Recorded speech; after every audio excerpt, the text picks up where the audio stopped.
My name is Damien Grant and I am the liquidator of a company called Stanley Construction Auckland Limited. Stanley Construction Auckland Limited is owed around $1 million from a company called Decmil New Zealand Limited. I am also the director of a company called Tempest Litigation Funders that at the same time, although unrelated, has also purchased some debts owed by Decmil New Zealand Limited.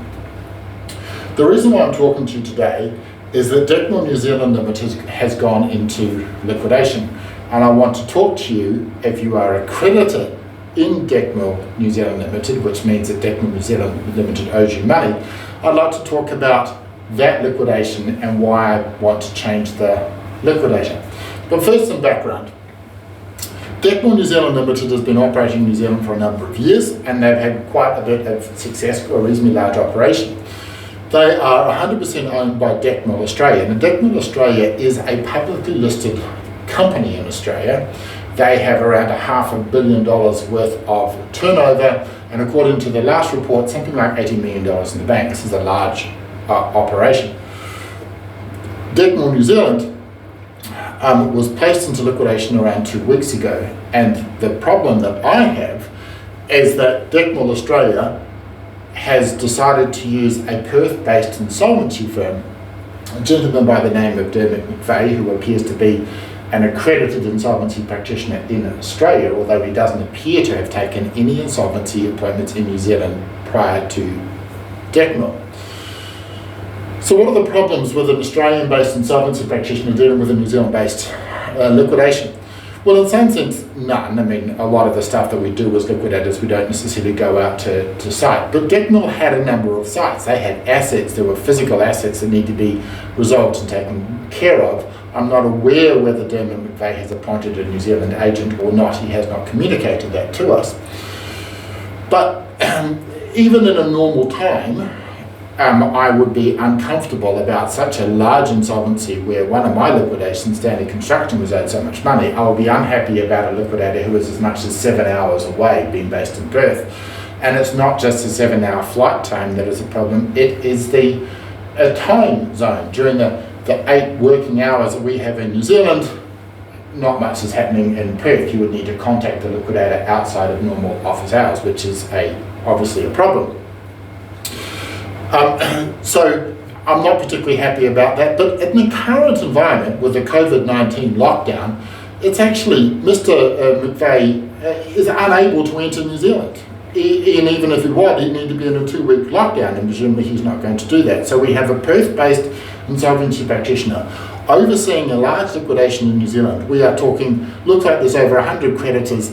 There's around $41 million creditors listed in the liquidator report, and possibly much more than that, because I don't think everybody has put in their claims yet.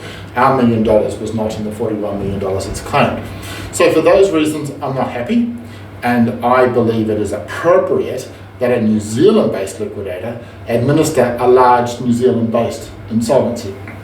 So, coming back to the specifics of Decmil. Decmil was doing work for the Department of Corrections, and there was a substantial dispute between the two parties. The Department of Corrections had contracted Decmil New Zealand to build some prisons and appeared to be sourcing them out from China, going on the information that is available online. Now, there was some substantial dispute between the parties. That is to be expected. The liquidator, in his reports, and he issued a press release very shortly after he was appointed, has taken a fairly aggressive approach towards the situation that the dispute between Decmil and Corrections.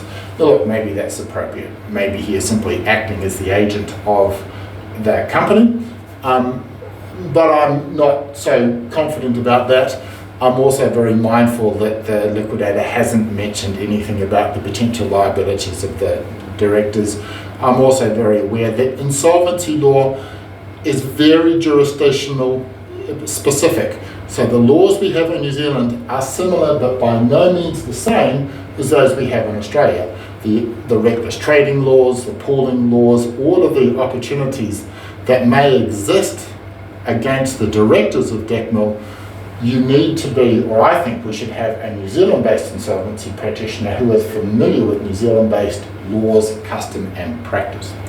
Now, I've had a conversation with the Department of Corrections, and the proposed liquidator that Corrections and ourselves are going, the irony of me working with Corrections is not lost on me, is Ian Shepherd of BDO in Wellington and Andrew Bethel of BDO in Auckland. So a little bit of background about why those two insolvency practitioners from BDO.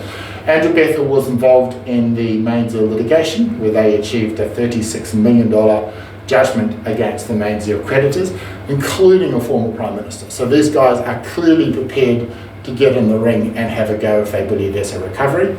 Ian Shepherd was involved in the EBIT liquidation.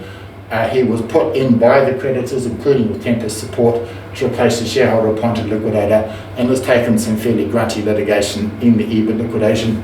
At this stage hasn't resulted in any distribution to the EBIT creditors, but nonetheless I have confidence that Ian Shepherd and Andrew Bethel are prepared to go the distance and take litigation if that is required on behalf of the creditors.